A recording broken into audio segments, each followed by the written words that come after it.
செய்தி. சென்னை பசுமை வழிச்சாலையில் உள்ள இபிஎஸ் இல்லத்திற்கு எஸ்பி வேலுமணி வருகை புரிந்திருக்கிறார். அந்த காட்சிகளையும் தற்போது பார்த்து வருகிறோம். கூடுதல் விவரங்களோடு இணைகிறார் செய்தியாளர் சுப்பராமன். வணக்கம் சுப்பராமன், விவரங்கள். வணக்கம். 2 நாள் பயணமாக மத்திய உள்துறை அமைச்சர் அமித்ஷா தமிழகத்திற்கு வருகை தந்திருந்தார். அவர் அதாவது எதிர்க்கட்சித் தலைவர் எடப்பாடி பழனிசாமியை சந்திப்பார் என்று கூறப்பட்ட நிலையில் காலையிலிருந்து எந்த விதமான நடமாட்டமும் இல்லாமல் இபிஎஸ் அவர்கள் இல்லம் அமைதி காத்து வந்தது. தற்பொழுது எதிர்க்கட்சி துணைத் தலைவர் ஆர்பி உதயகுமார், எஸ்பி வேலுமணி, அதே போல முன்னாள் அமைச்சர் KP முனுசாமி உள்ளிட்டோர் எதிர்க்கட்சி தலைவர் எடப்பாடி பழனிசாமி இல்லத்திற்கு வருகை தந்திருக்கிறார்கள். இவர்கள் எதிர்க்கட்சி தலைவர் எடப்பாடி பழனிசாமியுடன் ஒரு சிறிய ஆலோசனையை மேற்கொள்ள இருப்பதாகவும் அதன் பின்பாக அவர்கள் மத்திய உள்துறை அமைச்சர் அமித்ஷாவை சந்திக்க இருப்பதாகவும் தகவலானது சொல்லப்படுகிறது. அதாவது தேர்தல் தொடர்பாக பேசுவதற்காகவே அமித்ஷா தமிழகம் வந்திருக்கிறார்.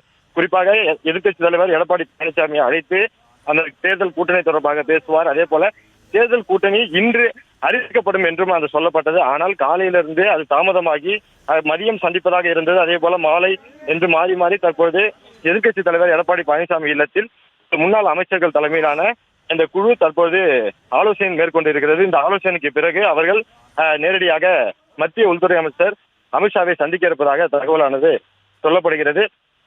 அதே போல காலையில் அமித்ஷா அவர்கள் தமிழிசை வீட்டிற்கு சென்றிருந்தார். அதே போல அதற்கு அடுத்ததாக எதிர்க்கட்சி தலைவர் எடப்பாடி பழனிசாமி நேரடியாக சென்று சந்திப்பார் என்று சொல்லப்பட்ட நிலையில், ஆனால் அந்த சந்திப்பு என்பது காலையிலிருந்து நடைபெறாமல் இருந்தது. தற்பொழுது 5 மணிக்கு மேலாக அவர்கள் இங்கிருந்து நேரடியாக சென்று உள்துறை அமைச்சர் அமித்ஷாவை சந்தித்து அதிமுக பாஜக தேர்தல் கூட்டணி தொடர்பாக பேசக்கூடும் என்று தகவல் சொல்லப்படுகிறது.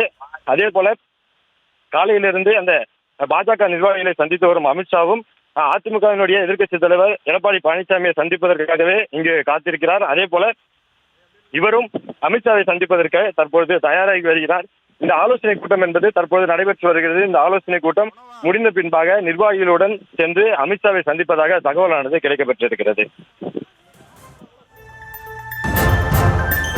விவரங்களுக்கு நன்றி சுப்பராமன்.